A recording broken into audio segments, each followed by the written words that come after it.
Hi everyone, in this video what we're going to learn is how to make database synchronization with XPO. So let's start with the agenda. First we will learn about the synchronization theory. Then we will show some synchronization scenarios, including master-slave and peer-to-peer. Then we will show an example of an implementation or how this theory works. Then we will learn which XPO providers we can use for synchronization, how to create the connection strings for these providers, some useful extension methods, the best practices for synchronization, and then some additional resources. Some stuff that is good to know when you're doing data synchronization with XPO, Xamarin, or SAF. So let's start with the synchronization theory. All the database synchronization, at least the one that we're doing here, is based on the idea of delta encoding, which is basically a theory that tells us how to store, what to store, and how to transmit the data. This data that we are going to save, we save it in some object called delta. So the delta store only the difference between two objects, two databases, or two files. So the delta include only a small piece of information to make two objects looks the same. This is the equation for the synchronization or the synchronization of deltas. Basically, the idea of this equation is telling you something like this. If you have version 1 and version 2, what you need to make version 1 versus equals to version 2 is the little pieces of information that are the difference between each of the versions. So basically, the delta equation goes like this. A delta, that is also called a change, is a sequence of elementary changes or operation, which when applied to one version, in this case version 1, yields another version, in this case version 2. So basically the idea is that you make two objects the same. Now let's start with the scenarios. This is the most common scenario, which is the master-slave scenario. In this case, you have the master, which is represented here by a laptop, and then the master database, and then the server. So basically in this case, you're entering all your information through the master, through this area here. And then you're pulling it or pushing it from the clients, in this case Office A and Office B. All these clients here for Office A are saving deltas and data here. The same for Office B, they are saving data and deltas here. And after a while you synchronize it with the master, so both will have a copy of the information. So here are the characteristics of this scenario. The initial data is created by the master, so by this here. All the clients can push or pull deltas from the master. So basically, in this case, the clients are Office A and Office B. The master is the source of truth. Why? Because at one moment it will be the one who contains all the deltas. So all the information that you're processing here and you're processing here is like somehow partial. The only one who have something like the source of truth or the most complete source of truth will be the master in this case. And each of the clients or the slaves will be equal to the source of truth or the master when you have processed all the deltas. So that's what we're saying here in the last point. The only way to make the Office A look exactly like the master is that Office A processes all the deltas or the difference in the data. The same goes for Office B. Now we're going to see a different scenario. This is not a master detail, but still you have a master database. So let's see how this goes. In this case, in a peer-to-peer scenario, basically what you're doing is that there is no master, there is no one creating the data for the master. is any of the peers who is creating the data. So the initial data can be created in client A, client B, or client C. All of the clients or peers can push and pull information from the master. In this case, no one should write directly to this database. All the information to the master should go only through push or pull operations. The master will be the source of truth because it will be the only one who at some moment will have all the complete information that these clients are creating or these peers are creating. And none of the peers is the source of truth. Why? Because client A at some moment will only contain the changes created by client A, and the same goes for each client.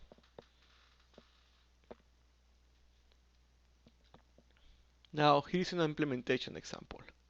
So let's start with the master. And in here I will show some code from XPO so you can see how easy it is to implement database synchronization. So it goes like this. Here I'm showing what a usual transaction looks on XPO. First I'm creating a unit of work using a data layer. Then with that unit of work I create some records, in this case some customers. And then I commit the changes. This commit will create delta 1. Then again I'm doing the same.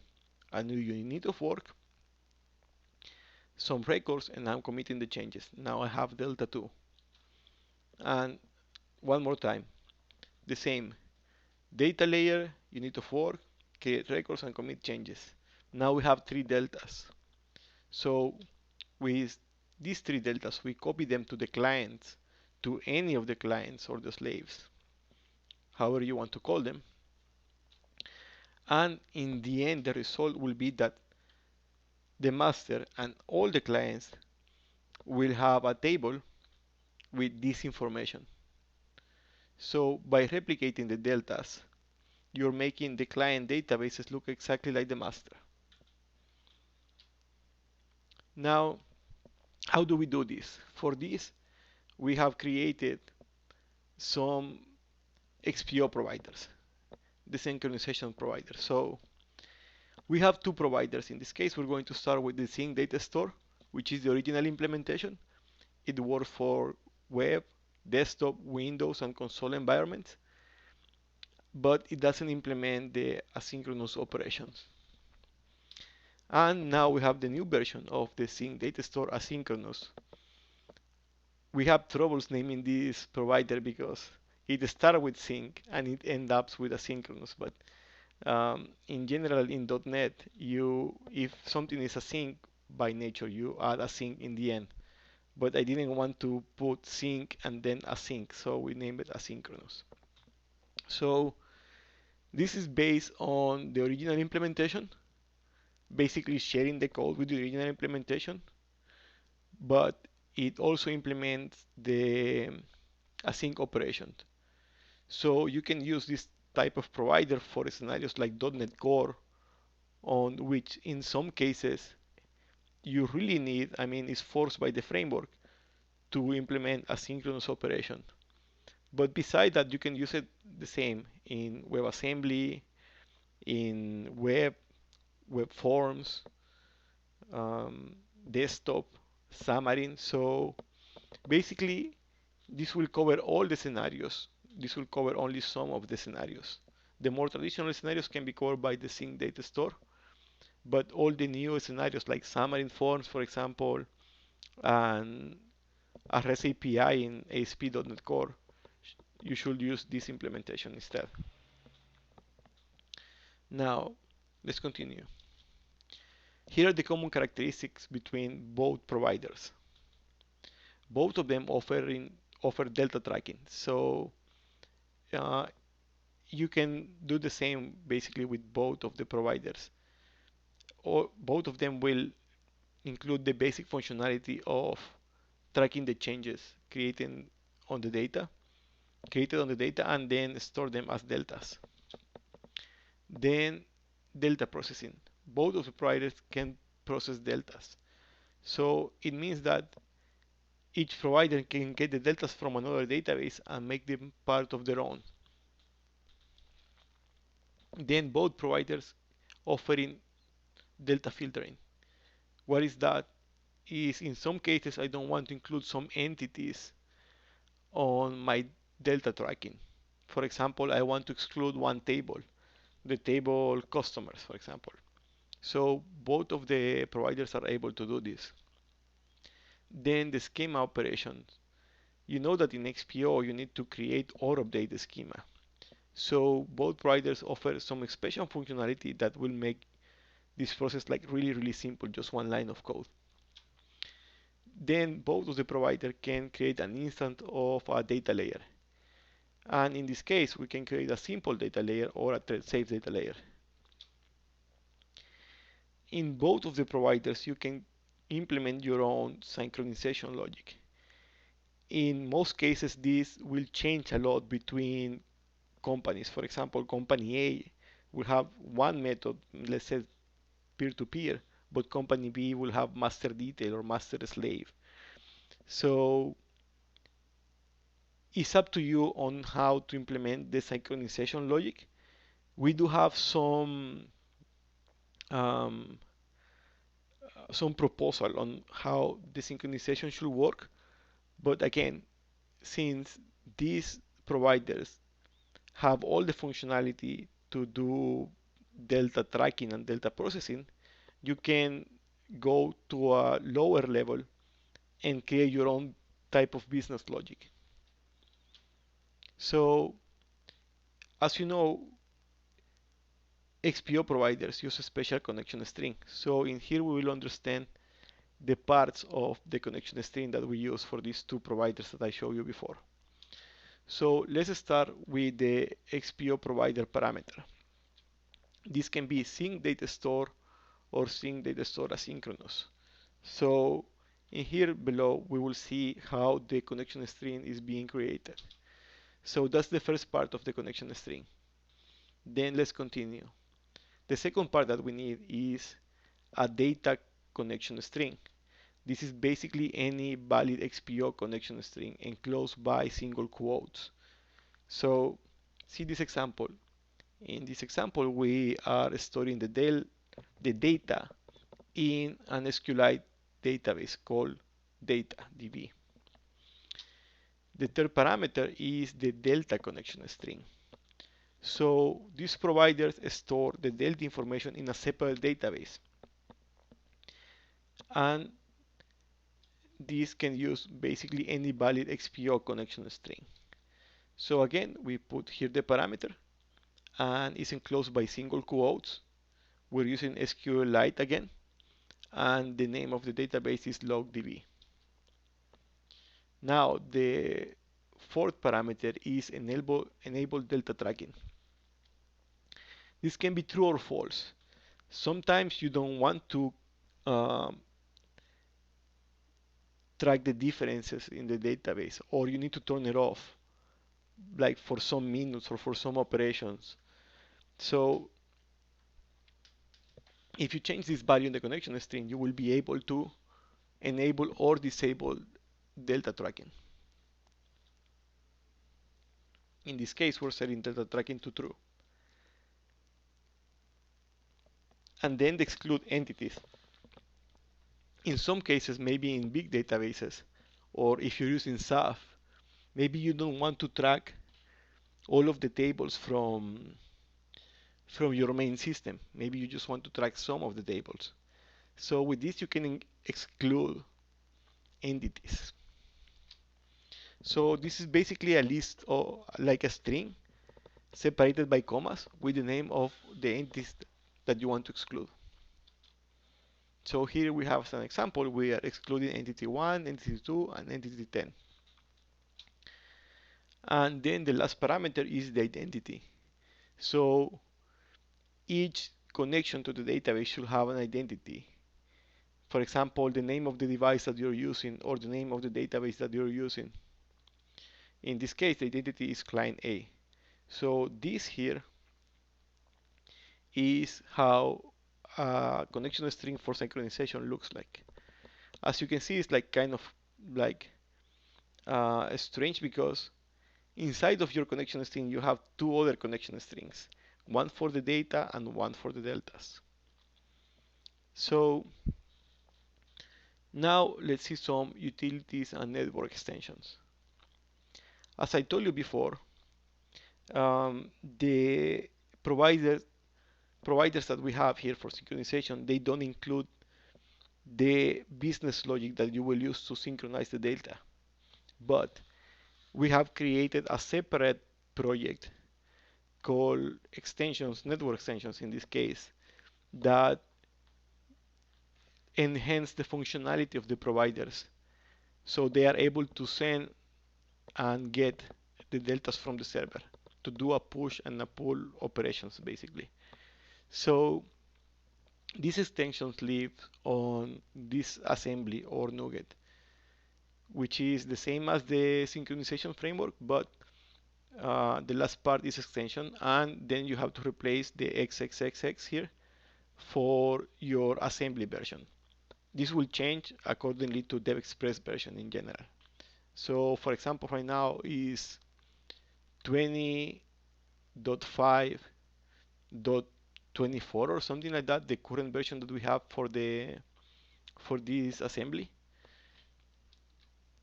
And when you include this reference in your project, you will have the ability to fetch deltas, which is basically download the deltas from the server but not processing them. You will just get them to check them. I mean, and there will be no changes on your local database.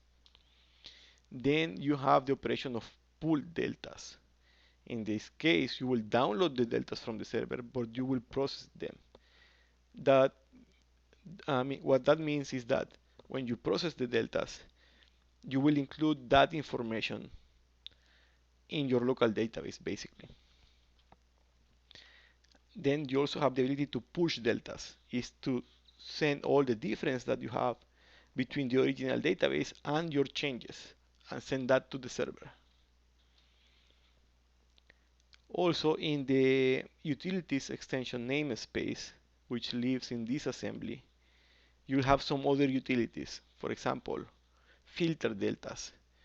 Here, with filter deltas, you have the ability to exclude some operation from each delta. Let's say that in a delta you will have 10 SQL sentences, but there is one that you don't want because you don't want to affect that table in your local database. So you can exclude it with the filter delta functionality. Also, you can get the base SQL queries. This will take all the information out of the delta and show you a pseudo SQL statement. Why is it called pseudo SQL statement? Because it's a generic SQL statement, which at this moment exactly, is not ready to be processed by your local database, but it will look like an ANSI SQL with all the information necessary to make your local database look like your master database or like your remote database. So the idea is that you can check the query that is going to be executed before it's executed, and you can decide if you want to filter it out or not. Then there is some functionality, this is especially related to XPO, to update the schema. So in some cases, there are some ways to update the schema or create the database. And in other cases, for example, in the peer-to-peer scenario, you have to proceed in a different way. We will understand more about this when we see the scenario in code. We will check the unit test to see how this should work. And also get a data layer, which basically creates an XPO data layer. This can be a simple data layer or a thread-safe data layer. So we have a special method for that, which make it like really simple. Now, let's understand what the best practices are for replication. First, you need to define your master entities. What does this mean? Is like, let's say that you have an ERP system, and basically your master entities will be tables like product and customer. And the tables which hold the transaction are the ones who should be modified in the clients or the slaves. So in the ERP case, it will be like invoice and invoice detail, but not product or customer. Then you need to be careful where you're modifying your data. What does this mean? You do have a synchronization framework in hand with this product, but synchronization is more than the product.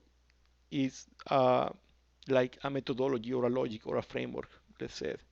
So you should create some set of internal rules yourself that it doesn't allow the clients or the slave to modify part of the master data. This is not necessary. You can do it as you want, but if you follow these practices, it's less likely that you will end up having collisions or conflicts in your data. This point is also related. Use the clients or the slave to create transactional data. Okay, so we learned before that it's not good to touch the master tables or entities in the clients. Why? Because this can create scenarios that are really difficult to track. But in the opposite side, you can create transactional data, which is the data that is using all the masters, but is creating records only on your local database.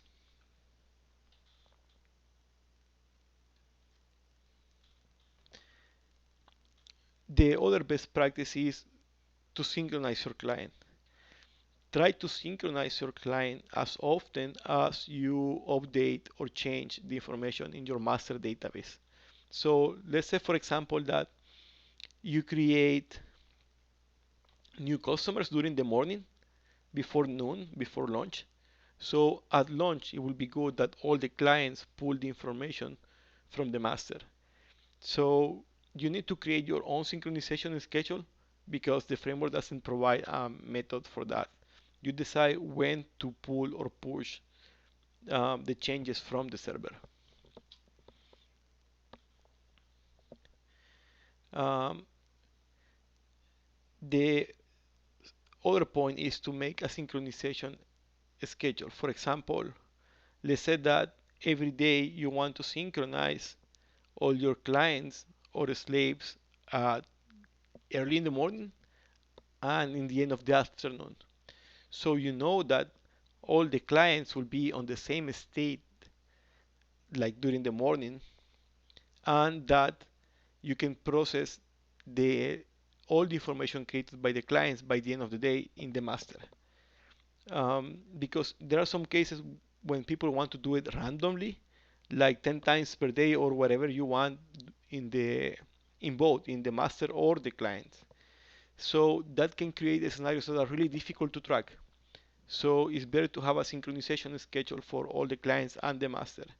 Like um, the client should pull the deltas from the master in the morning and push all the changes by the end of the day.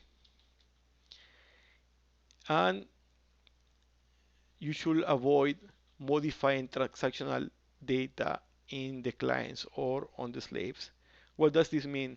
If you have client A and client B both creating invoices, client B should not modify a record created by client A because both will have permission to modify that, and that can create a conflict. So in the case that you're using something like SAF, that you have a security system, you should set the rules or the permissions that each client should modify only the data that belongs to it. In this case, each client should be able to modify their own invoices, but not someone else's invoices. So here we have the recommendations for a master-slave scenario. First, you need to register your XPO synchronization provider, any of the two versions that we have, and I showed you before. Then you need to update your schema with delta tracking enabled and create object type records set to true. These are the default settings. Then set up your connection string with delta tracking enabled.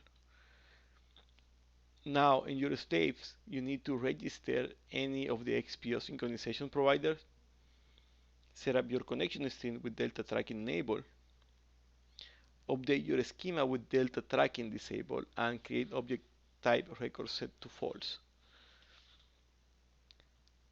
Then pull the first deltas, and this will include for your slaves uh, any of the initial data created by the master and the object type records. That is something that the XPO infrastructure needs internally. And then you can push and pull the deltas as needed. Now for a peer-to-peer scenario, it's like even easier in this case. So for any of the peers, you need to register the XPO synchronization providers. Update your schema with delta tracking disabled and create object type records set to true. And then push and pull deltas as needed. And finally, here we have some additional resources that is good to know and read about them. So basically, if you are going to use ASP.NET Core, it's good that you understand the fundamentals, which is how the services work on ASP.NET Core.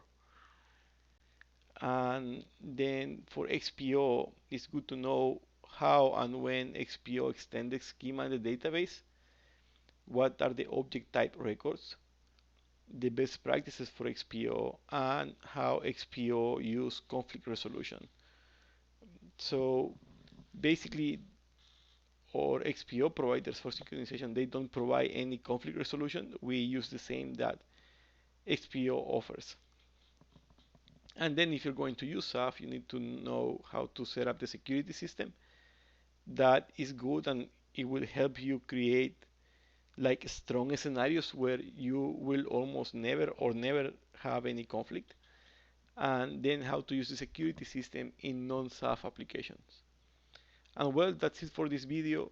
So I see you guys on the next video where we will double check and understand some of the scenarios. We will use part of the unit test framework and the unit test created for these two XPO providers. So see you guys on the next video.